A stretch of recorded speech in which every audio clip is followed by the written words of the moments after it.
जी कौन? जवाहर सिंह रेड्डी। ठीक तो ठीक है भाई, हम चला गए उधर, उसके फेटा बंध रहा था तो हमने फेटा भी बंद, भाई कैंडिडेट है, स्वागत सबका होता सही है। है। तो हम गए उधर, तो उसका भाषण ये था कि यानी हमारा गांव में भगत जी यानी प्रजापत हैं, मेव हैं, तो प्रजापत का में सब भाईचारा से रहे हैं, प्यार प्रेम से, कोई विरोध ना है हमारी। उनको काम पड़े तो हम जाते हैं, हमारा पड़ता है तो वो आते हैं। तो उसने क्या भाषण दिया कि भाई पाकिस्तान के जिंदाबाद के नारे लगाते हैं जिन लोगों के लिए मैं आया हूँ, और भाई ये टटलू वाले ओलेक्स वाले आंख नीची करके मत चलो, ऊंची करके चलो, अगर कोई मसला होगा तो मैं 20 मिनट में मेरे कार्यकर्ता आ जाएंगे। अब आप ये बताओ ये भाषण कैसे थे? भड़काऊ भाषण थे ना। बिल्कुल। वाजिब अली काफी बार आए, इस दुकान पे भी, पूरे गांव में भी आता है, लेकिन उसने आज तक कोई वो नहीं कहा। भगत जी से भी मिलता है, मोमडनों से भी मिलता है, सबसे मिलता है, लेकिन कोई भड़काऊ भाषण ही नहीं था उसका। तो भड़काऊ हमारा ये मन था, मैं इनकी फोटो खींचेंगे, उसके साथ स्टोरी छोड़ेंगे, तो लेकिन उसने भाषण ही ऐसे दिया, हमारी तो हवा टाइट होगी। फोटो ना खींचो। हाँ भाई, वाजिब अली और ये बिजली घर में डंडो हो रहा है, तेरा कैमरा घुमा ले। थोड़ी आवाज। हाँ जी, नाम बताओ। तो रईस जी, चुनाव माहौल क्या है? गांव किस तरफ जाता हुआ दिखाई दे रहा है? गांव तो जी एक ही तरफ जा रहा है, वाजिब तरफ, वाजिब जी की तरफ। क्या कारण है वाजिब? कारण ये है जी विकास का संबंध। जो विकास हुआ है उसके ऊपर बात करिए। अशोक जी ने अच्छा विकास करवाया है, तो उसके कारण अब ये हमारा रोड यहाँ बड़दा से लेकर गोविंदगढ़ के लिए सुविधा। अब ये बिजली से इतना परेशान है, काफी 1 घंटा ये कट गई, बात खत्म। हाँ, अब कितने घंटे बिजली आ रही है? अब तो यहाँ ही मिल रहा हम लोग, अब बन जाए थोड़ा सा दिन में, काम चल रहा है। देखो अभी वो बना नहीं, अभी तो बनने के बाद पता वो चला। हमारी लाइन पुरानी थी, लंबी थी, टूट जाए अभी तो फिर भी ठीक चल रही है। लेकिन अभी मैं वर्तमान की बात करूँ तो इस समय आपको कितने घंटे बिजली मिल जाती है? अब 6 घंटे मिल रही है अभी तो फिलहाल। अगर उसमें ऐसा है ये लाइन पुरानी होगी तो तार टूट जाए, डाउन हो जाए सिस्टम, अब ये यहाँ से ही स्पेशल काम हो जाएगा हमारा। क्या लगता है कि कितने दिनों में बन के तैयार हो जाएगा? नहीं सब तो काम होने वाला है, 2-2.5 महीने में काम कंप्लीट। इधर कहीं ऐसा तो नहीं है कैमरा घोषणा हो कर गई बस? नहीं, बाउंड्री हो रही है। घोषणा पे अगर रहता तो इसको 10 साल पड़े होगा, घोषणा पे ही रहता तो काम ही अब हुआ है। बाउंड्री हो रही है। बिल्डिंग तो अब आधी से बन ली। अच्छा, आप वाजिब जी के विकास कार्यों को, मैंने जितने लोगों से बात की है वो कहीं ना कहीं वाजिब जी के विकास कार्यों की तारीफ कर रहे हैं जी। लेकिन वाजिब जी से पहले यहाँ 2 बार विधायक रही थी अनीता सिंह। तो अनीता सिंह जी के कार्यकाल में क्या रायपुर गांव में कोई विकास का कार्य नहीं हुआ? विकास कहा जी, वह नाली भी ना सुधरे हमारे वकाल कार में, तो हमने ना जाना कोई एमएलए भी है। अच्छा, सी का एमएलए भी रहे कोई विकास करवाने वाला। अच्छा, मतलब उनसे आप कभी मिले भी नहीं? नहीं, मतलब ही नहीं। 5 साल में आते थे, वो तो कोई 5 साल में चुनाव के टाइम पाता। अब कम से कम ये तो फायदा होगा कि महीना में 2 महीना में मिलता रहे। वहाँ चला जा तो वहाँ भी पता है वहाँ बैठ रहा है, अब उसका तो वो इतना आया उनका नहीं पता ना बैठ कहाँ रहा है। अच्छा, लेकिन कहीं ना कहीं अगर जैसे आप वाजिब जी की बात कर रहे हो तो वाजिब जी से भी काफी लोग, खुद की कम्युनिटी के कुछ लोग जो हैं, जैसे अगर मैं पहाड़वाड़ा के कुछ सरपंचों की बात करूं, वो भी नाराज दिखाई दे रहा है। तो क्या वजह है कि देखो ये तो थोड़ा बहुत दलाल तो सब में रहे हुई है, 2 4 5 तो अब कहीं कहीं थोड़ी बहुत ऐसे इधर उधर की बात तो चलती रहे। साहब एक जगह सारों काम ऐसे एकदम सेट थोड़ी हो जाए, वो तो सही हो गए, बाकी जाएंगे कहीं ना, सब आ जाएंगे। अच्छा, जैसे आप मेयो कम्युनिटी की बात कर रहे हो और अब काफी लगभग 55-60 हज़ार के समथिंग वोट भी हैं, तो अब की बार एक दूसरा मेयो कैंडिडेट भी यहाँ से बसपा से उतरा, चौधरी खुर्शीद अहमद। तो क्या लगता है कि वो मेयो की वोटों को काट पाएंगे, सेंध लगा पाएंगे उन्हें? हाँ, कुछ 2 4 मिल जाएंगे उसके लिए भी। 2-4 कितने का? अरे वो तो एक भिखारी के तौर पर दावा कर रहा था। मतलब आप एक एमएलए के कैंडिडेट नहीं, भिखारी कह रहे हो? नहीं वो तो भिखारी तो सभी रहे कैंडिडेट।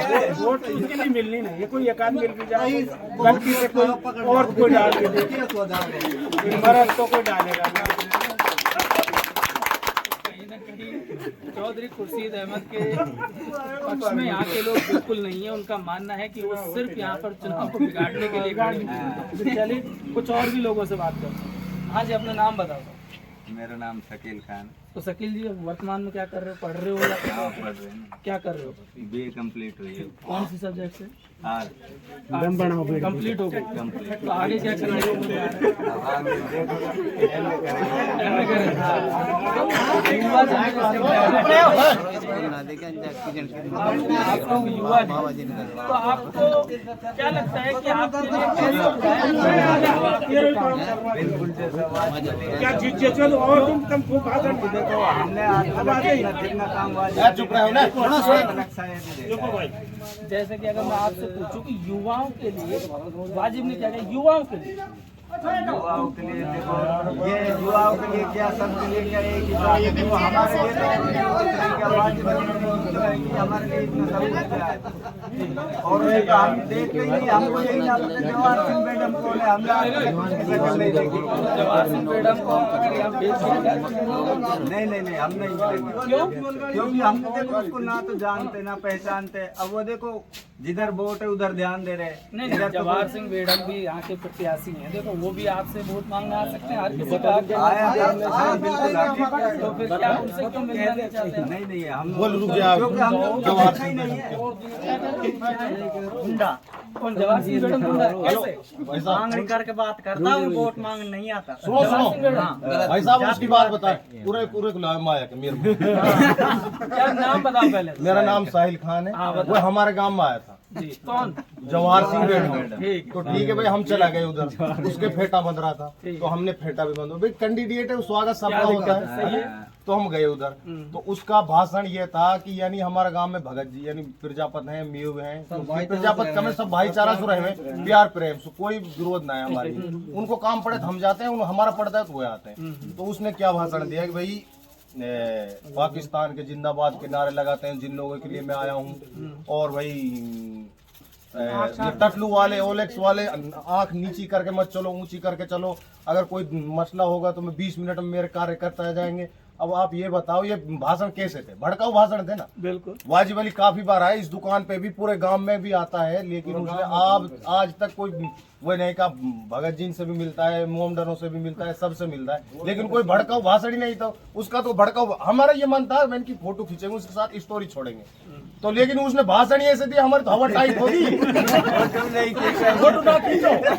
हाँ भाई वाजिब अली पक्की और ये बिजली घर मंडो डंडो हो रहा तेरा कैमरा घुमा ले। काम चल रहा है, नेट ना 6 दिन खेत ना भरे, अब बिजली आ करेगी 24 घंटा हमारे गांव की। और भाई रोड बना दिया, स्कूल भटपुरा की इंग्लिश मीडियम कर दी, हॉस्पिटल खोल दी, हमारी गांव की 5वीं से 8वीं तक कर दी। वाजिब भाई की वोट है, पूरी जी जान सु वह को साथ देंगे। कांग्रेस के हत्ती झंडो लग रहा याद। चलो ठीक है।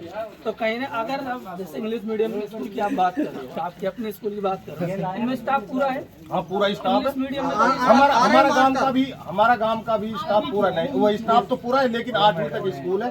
जो भटपुरा की स्कूल है वो 12वीं तक हुई है, इंग्लिश मीडियम। नहीं, इंग्लिश मीडियम स्कूलों में काफी जगह हमने देखा है स्टाफ की बहुत कमी है। नहीं ये बच्चे पढ़ते हैं, पूरा स्टाफ है। इनसे पूछते हैं हम भाई कितने मास्टर हैं कितने नहीं है, तो उनको कहते हैं सब जितनी भी सब्जेक्ट है सबके यानी पूरा स्टाफ। तो कहीं ना कहीं ये जो हमारे जो वोटर हैं, ये जो जवाहर सिंह बेढ़म के जो बेतुके बयान है, जो कहीं ना कहीं जातिवाद को बढ़ावा देते नजर आते हैं, भड़काऊ जो भाषण है, उनसे काफी नाराज दिखाई देते हैं। तो ऐसा भी तो हो सकता है कि उन्हें ये लगता हो कि मेरे को वोट वैसे भी भाई नहीं देते। वह यही लगता है जब तो उसने भाषण दिया भाई वहाँ को मेवन में लिखा है ना रुको ही ना नहीं, यहाँ के गयो निकल के रुक तो भाई बात कर, तो भाई वो तो कैंडिडेट है, सबके पास जाना उसको। तो मुसलमानों के पास तो आया ही नहीं।